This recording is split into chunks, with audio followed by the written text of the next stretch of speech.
I can't believe that I'm about to say what I am about to say about an edition of SmackDown Live.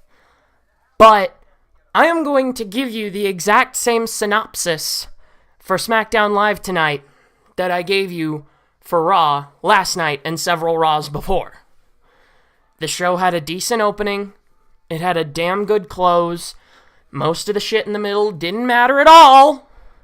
I mean, some of it did, but most of it really did not matter in the slightest. Almost none of it had any build or anything to do with WrestleMania. Not even what The Miz was doing tonight hardly had anything to do to genuinely build towards his match with John Cena. And what John Cena did tonight sure as fuck didn't have jack shit to do with building towards his match with The Miz at WrestleMania. Man, this edition of SmackDown Live just was not their finest couple of hours, for damn sure. But regardless, SmackDown Live for March the 21st, 2017 was live from the Mohegan Sun Casino in Uncasville, Connecticut. Uncasville! These are the kind of cities that you do your shows in. Okay. Anyway, live from the Mohegan Sun Casino in Uncasville. Show started with a recap of the Epic segment with AJ Styles and Shane McMahon from last week. Will he still be fired, or will he continue on to his match with Shane at WrestleMania? That was the question that I had, because I hadn't seen anything from last week. I hadn't seen Talkin' Smack, hadn't seen nothing. So I was wondering whether he was going to remain fired, or whether his match with Shane at Mania was going to continue onward. But the genuine show opened with Daniel Bryan backstage, and then here comes AJ, wearing just a WrestleMania 33 t-shirt and a goddamn visor. Not even a legit hat like I got on. It was a goddamn visor for WrestleMania 33. Hang on, my hair is all kinds of fucked up. I'm breaking the fourth wall. Oh, God. You seeing me without a hat. Jesus Christ.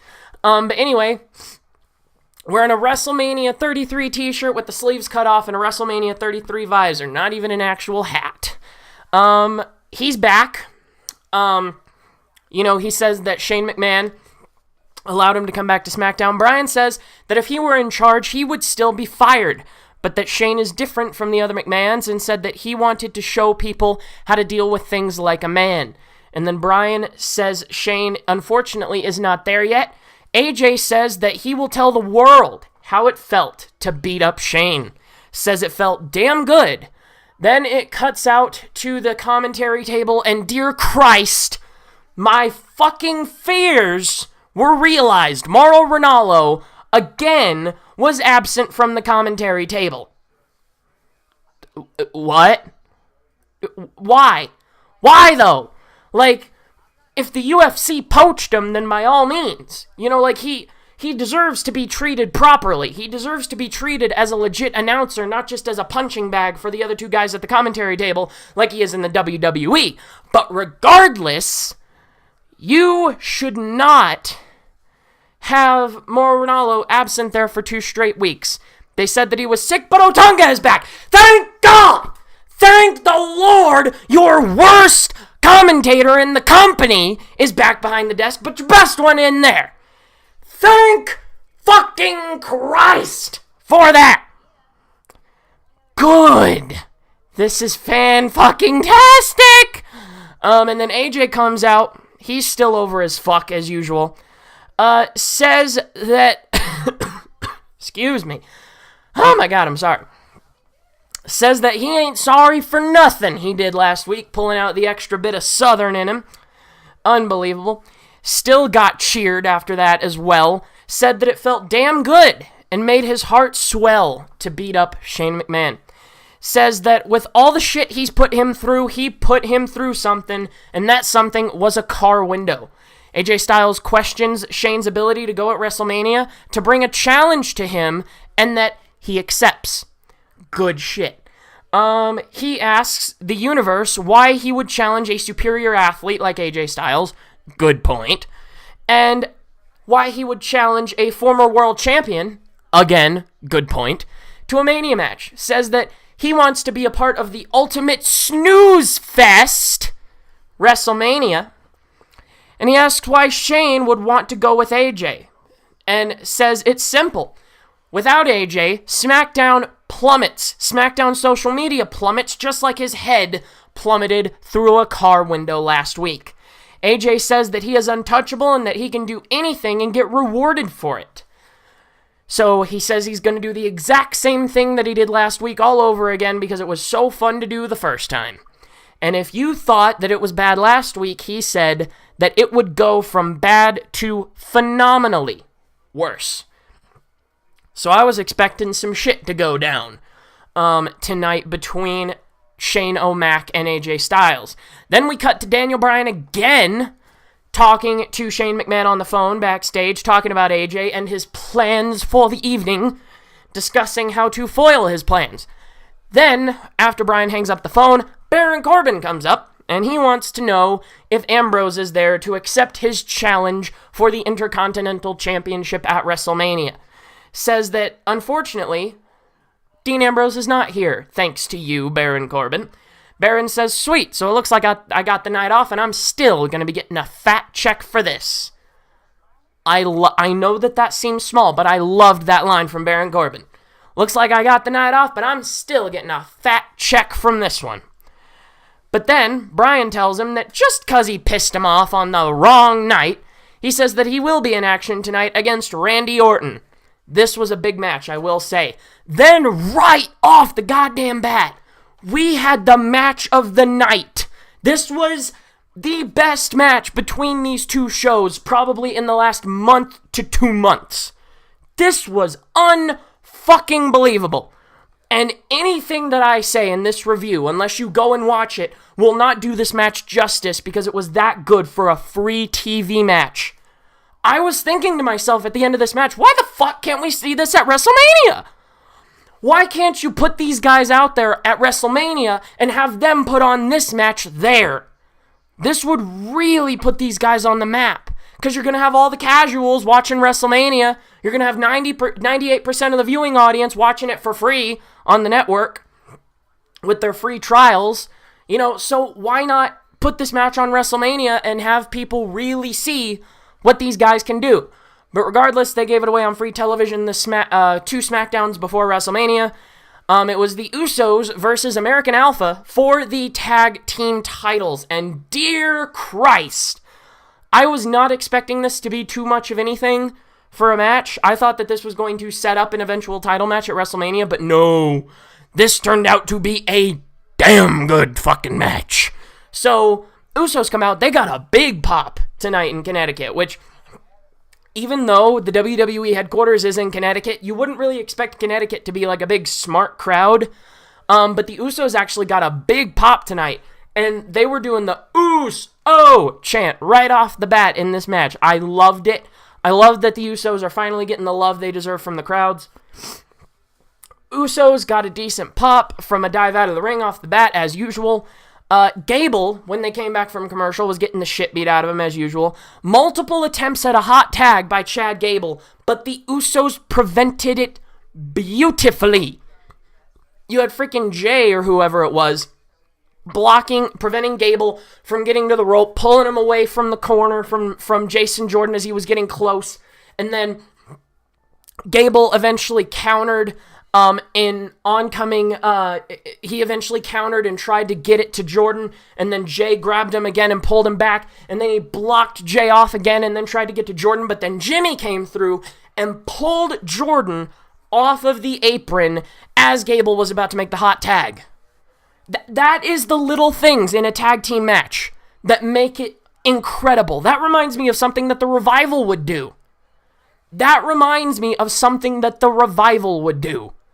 I thought it was incredible. And then he countered, one of the Usos, I can't remember which one, banged Gable's head as he was sitting in the corner off the top of the steel post. Mother of God. Then Chad Gable countered an oncoming attack from one of the Usos, and he proceeded to run into the post.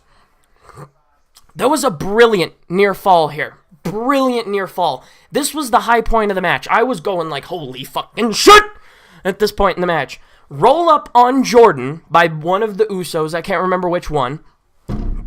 Excuse me, sorry, I hit my desk. I'm that excited, I hit my damn desk. Roll up on Jordan with the tights, gets to a 2 count. Then a super kick, gets a 2 count again, and a 2 3/4 off that. Then they get a tag and do a superfly splash from the top rope, and as Nigel McGuinness would say, they got a 2 7/8 on American Alpha. Then there was a Steiner Bulldog from the top rope by American Alpha, 2 3/4, and then the other Uso pulls Jordan off of the pin. Then there was a massive belly-to-belly suplex by Jordan on the Uso that pulled him off the apron on the outside. Then Gable did a goddamn top rope moonsault to the outside. What the hell? This is further and further calling for Kurt Angle to come in and manage these guys. Then a super kick, then Gable got caught up in the corner. One of the Usos pulled his leg down in the corner. Gable went down to the outside. With Gable down on the outside, there was a super kick from one of the Usos that connected on Jordan. The Usos pin him. 1, 2, 3, new tag team champions. Great fucking match. Great match. Oh my god. If I would have known that these guys could put on that good of a match, why the hell couldn't I see this at WrestleMania? This would actually be the ultimate sleeper match at WrestleMania. If this match were to be taken from this show and put onto the main card of WrestleMania, I would come onto YouTube, look into this camera, and speak into this microphone and tell you that was one of the best matches on the card, and I was not expecting jack shit from it. That would have been the biggest sleeper match on the WrestleMania card if that match would have been taken from this show and put onto WrestleMania. But that is just me. Again, great goddamn match. Best match on free TV in a couple of months at least. It was absolutely fantastic. We have new tag team champions. The Usos are now 3-time tag team champions. And afterwards on Twitter, they posted, "We told y'all." So I thought that was great, man. I love that the Usos are finally tag team champions under their heel gimmick. They've deserved it for a long time, ever since they turned heel and came out all guns blazing, and then one of them got injured, and then that stunted the momentum a little bit. But then they come back, started cutting the best promos of their goddamn careers, and now they're tag team champions. I felt like this moment should have been saved for Orlando, but regardless, I'm glad that they at least got the payoff that they deserved from this gimmick change. Love that match. So then they went to commercial. We come back to Luke Harper. Or no, they didn't go to commercial. We cut to Luke Harper backstage, says that he has seen what Sister Abigail can do, turning a good man into a madman. Says that Randy Orton opened Pandora's box. Speaking of, like, Bray Wyatt's emotions, I suppose. That he caused Bray to go to unspeakable bounds and destroyed him. So next week, Luke Harper says that he will destroy Randy. So I'm assuming that this may be setting up a match with Luke Harper and Randy Orton next week. Potentially maybe seeing Luke Harper trying to get himself into that title scene. Oh my god, sorry, my allergies are going crazy tonight. I apologize. But Luke Harper says that next week he will destroy Randy Orton because Randy destroyed Bray Wyatt. Then we started the cringiest segments of the night. You know, it's segments like these, when they take place, that genuinely sometimes make me ashamed to be a fan of professional wrestling, because they started showing these unseen episodes of Total Bellas by The Miz and Maurice, clearly actresses playing bullshit. There was The Miz playing Cena, with Maurice playing Nikki, Miz being robotic as Cena, Maurice doing the same as Nikki. The only thing that I noticed from this entire segment is that, in my opinion, Maurice has a way better rack than Nikki does. And in my opinion, Maurice is more attractive than Nikki. Come the fuck at me! If you think that Nikki is the most attractive woman on both brands, I will have to disagree. I'd rather have Alexa Bliss, Becky, there's Bayley on Raw, there's Sasha on Raw, so I'd rather have any of those women above Nikki. So, there you have it.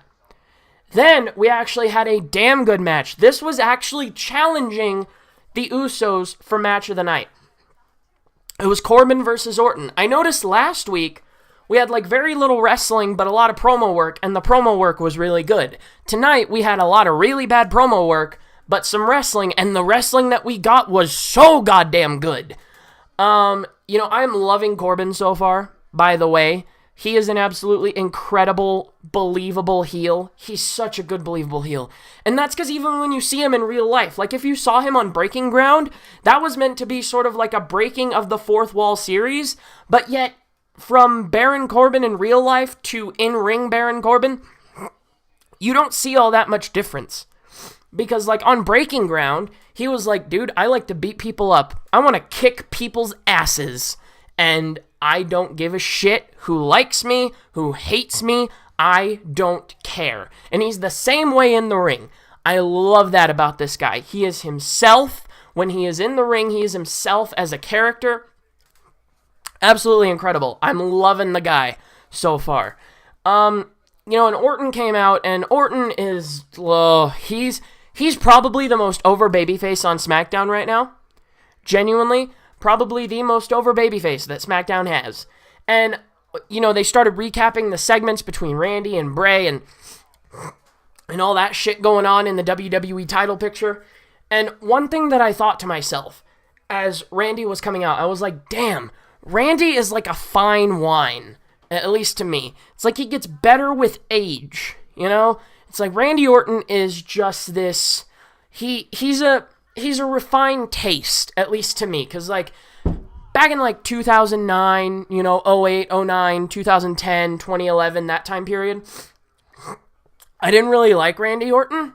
I didn't. I thought that he was a little bit wooden. I thought that he was a little bit cringy, almost, that he would speak very slow and seem very robotic.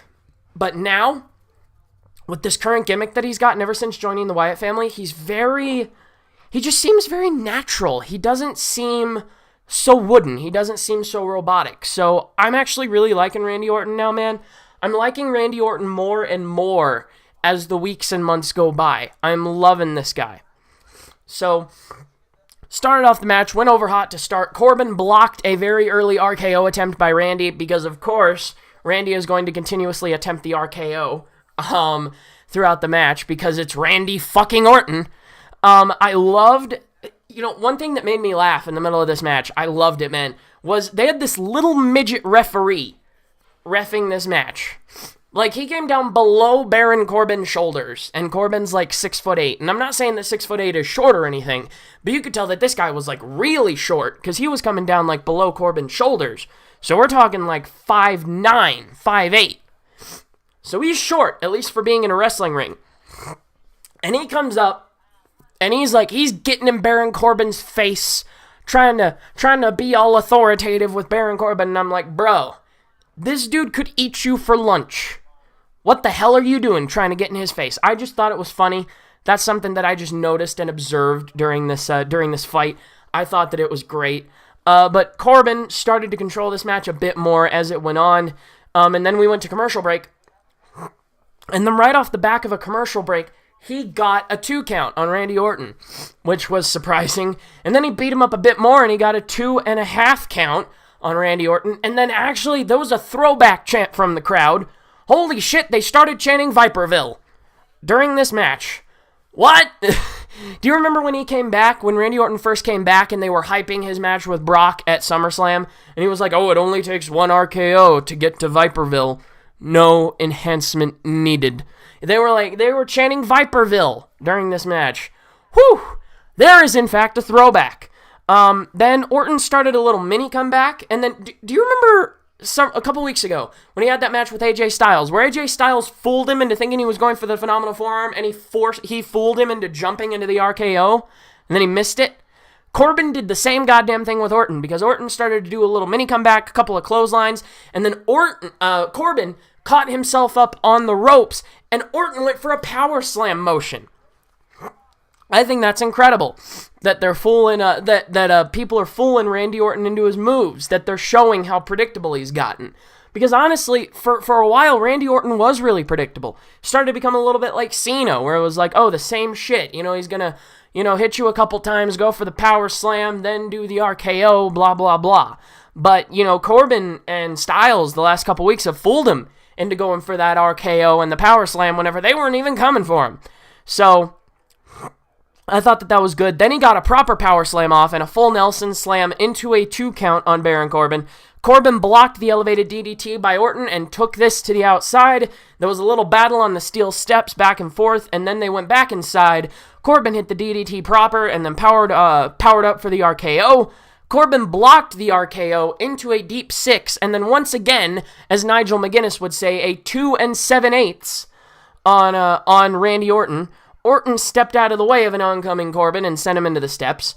I find that really funny that he actually did what a lot of fans recommend that they do, or a lot of anti-pro wrestling haters. They're like, you can see the dude running from the opposite side of the ring, just step out of the way, or from the opposite side of the arena, or from the opposite barricade, so just step out of the way.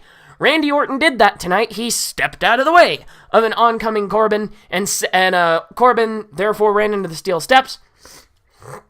Then they get back in the ring.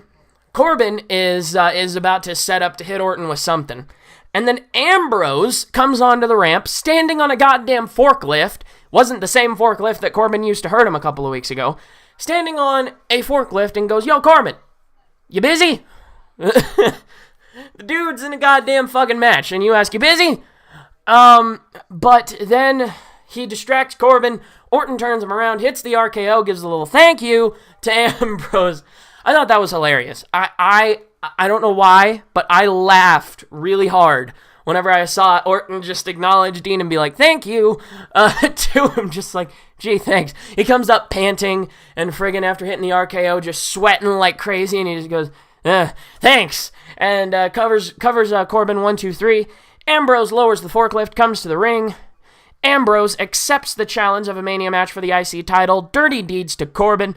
And I honestly hope that this match at WrestleMania turns into a street fight of some kind, or that they add some sort of stipulation. I may just have to watch Talking Smack tonight to see if they maybe add a stipulation to this, because I think I heard that either Corbin or Ambrose was going to be on Talking Smack. So I'm hoping that on Talking Smack they add some kind of stipulation to this Intercontinental title match. Then they had Randy Orton in a backstage segment being asked, whoa, sorry, I bumped my desk again, being asked by Renee Young, asking what he thought of Bray's message last week. He says that he doesn't know how to get rid of Bray Wyatt and wasn't expecting him to baptize himself in the ashes of Sister Abigail. Then the lights begin to flicker on and off, and, of course you knew that this was a mind game by Bray Wyatt. He says, Bray, I know that this is you, show yourself, where are you at? Then the camera goes down for a bit, then it comes up, and he's surrounded by guys wearing Eric Rowan's ring gear, including the sheep masks. There's like 20 or 30 guys just surrounding Orton, wearing his ring gear. Then he gets beat up by these guys, and then Bray comes out and says that Randy, essentially what he said in fewer words, because, Bray goes on these long, scathing promos, he essentially says that Randy simply made him stronger by exposing his one fatal flaw.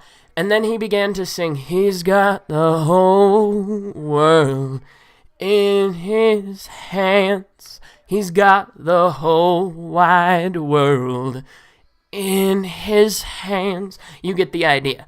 He started singing whole world in his hands, and then we cut from the segment. And then, oh my fuck. This next goddamn segment. I told you earlier in the review that the Miz segment with the total Bella's bullshit thing made me ashamed to be a wrestling fan. This made me ashamed to be a human being. Period. It was Fandango versus John Cena. What more do I have to say? Can I just... I'm not going to get angry. I'm not going to raise my voice. Might I remind you people, you fine people of YouTube out there, that Tyler Breeze, when he was in NXT, was challenging for NXT titles in NXT. And now, they have him coming out dressing in drag as Nikki Bella. I want to say that the outfit worked, but it didn't. I couldn't. It was almost like I couldn't stop laughing at Breeze because of how goddamn pathetic this shit was. Fandango gets on the mic after John gets in the ring, says that he has been exposed for what a lousy boyfriend he is. That's a ticket. He's wearing jorts, jean shorts in 2017. That's a ticket. And says that he will expose him for the lousy wrestler that he is. That's another ticket. He says, oh, and over here is my muscle. It is Breezy Bella. Fuck this. Fuck this. I'm right up against my pop filter and it's really, really nasty, but fuck this. This smells terrible. I'm gonna back away now. But fuck this! This dude was challenging for goddamn NXT titles when he was in NXT. And now he's Breezy fucking Bella. And he got over more than he's ever been over on the fucking main roster! The crowd chanting, Breezy Bella! Breezy Bella! He was more over tonight than he's ever been in any time on the goddamn fucking roster! Jesus! So, Breezy Bella was the most over thing of the night. Then Fandango started dropping tickets at Cena's feet. Then Cena hit him with shoulder tackles. Then Nikki Bella's music hit and she came out to stand at ringside for John. Then John did his shoulder tackles, side slam, 5-knuckle shuffle. Nikki came in, speared Breezy. I will now start calling him simply Breezy from now on.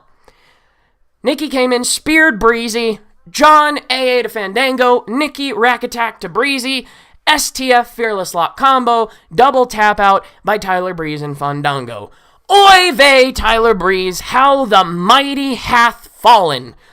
He's one of the most talented goddamn pro wrestlers that you have in this company. He had one of the best goddamn gimmicks down in NXT that I have ever seen. And now you have him dressing up as Nikki fucking Bella. You have him dressing as a woman. And I cannot believe I'm saying this, but dressing as a woman got him more over on the main roster than he was as Tyler Breeze. Does that tell you how fucking bad they have booked this man? He got more over dressing in drag than he ever did as his Tyler Breeze gimmick. This was bullshit. This company's pathetic. Then we had Becky versus Carmella. First off, get the fuck out, James Ellsworth. Get the actual fuck out of here. Get the actual fuck out of here. Go on to the indies and make your bank, bro. Go on to the indies and make your goddamn money.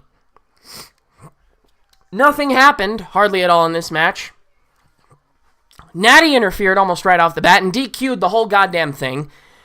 Then Mickey came out, then Alexa came out, and then Becky nailed Ellsworth from the top rope, and I will admit this was funny. JBL freaked the fuck out. Even though Becky's a face and JBL's a heel commentator, and he should be supporting the heels, he even hates Ellsworth as a heel. I'm sorry, but I know that JBL is meant to be like a bad commentator, but I love it when he freaks out about Ellsworth. I love it. I'm sorry. I actually enjoy JBL as a commentator when he starts to freak out about James Ellsworth. I thought that was funny as fuck. JBL has done some of his finest commentary work of his entire career freaking out about James Ellsworth. Man, I love that. I got to admit, that was really funny. Then this turned into an absolute clusterfuck, but Alexa ends up standing tall at the end with her title. What the actual fuck was the point in all this? What the actual fuck was the point in all this? I don't understand. This did not build any intrigue for me at WrestleMania. This did not get me more interested in the match.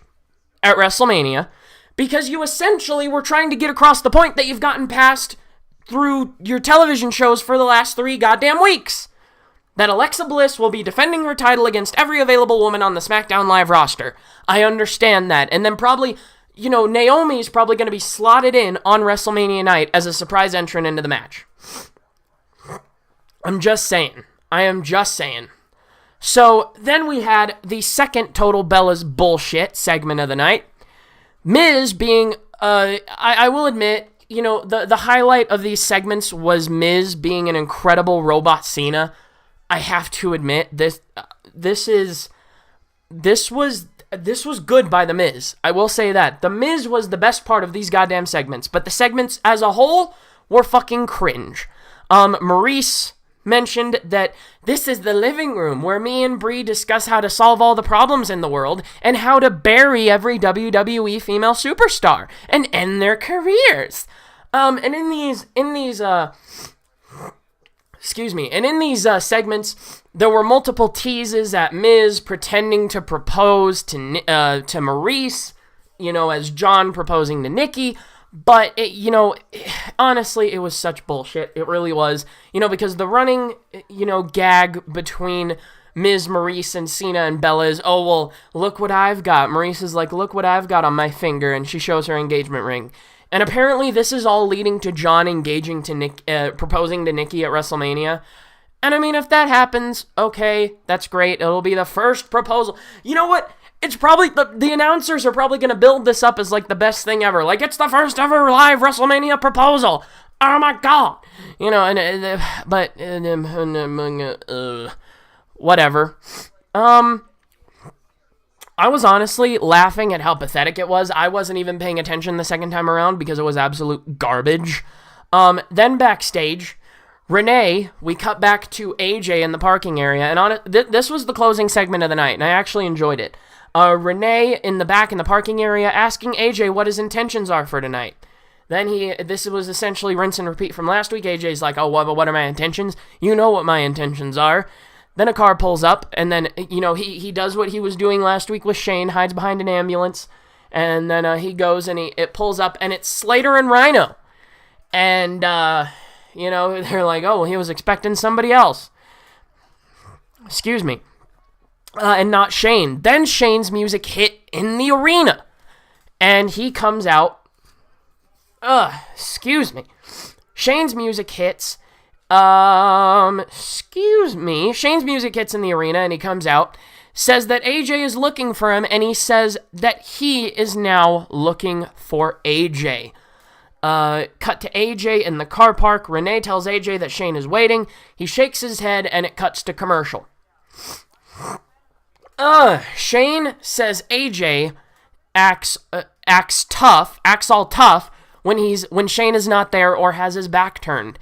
And says that he wants him to show Shane and the WWE Universe how tough he really is. Says that they could have resolved this man to man, but that he sneak attacked him and didn't handle it like a man. Says that his issue just got worse. The crowd was chanting AJ Styles. Shane acknowledged it. Says that they're calling for you. So either you come out here or I'm coming back there. So, real straightforward from Shane O'Mac. Excuse me. So, cuts back to him. Shane O'Mac, comes up there, or Shane comes back to him. Shane O'Mac cheers coming from the crowd. AJ starts walking through the back. They show shots of him walking all through the casino. Then he pauses at gorilla position, and I'm thinking, oh God, he's going to turn around and just go back and not even come out. But he pauses at gorilla position, grabs a mic, and I was like, okay, he's going to cut a promo. This could at least be saved. He goes out there. AJ says, calm down. Says that Shane is coming out there like a raging bull. And for him to just calm down, take 10 seconds, breathe, just calm down. Says that he is mad because he had the main event at WrestleMania, and then suddenly he didn't. Did he fall off the deep end? Yes, he admits. He says, yes, I fell off the deep end. And says that he is honestly sorry. Oh, the fans booed this. God damn it. He was actually trying to be a nice guy, and the fans boo it. Okay, I mean, I will admit, I want the match at Mania too. He says that Shane did him a favor, says that he wanted a match at WrestleMania, and he gave it to him. Says that he agrees that Shane is not like most McMahons, so he's going to do something, and he's going to handle it like a man. Come to the ring and shake Shane's hand. And then this got boos from the crowd as well. He gets in the ring, and then Shane starts attacking AJ, starts throwing his little fucking rabbit punches. His little friggin' rabbit punches. Then AJ retaliates and throws him into the barricade. AJ starts to rearrange some furniture. I thought, fuck yeah, we're gonna get some action here tonight. Then AJ starts rearranging furniture and throws Shane. No. AJ starts rearranging furniture, goes to try to put Shane through a table.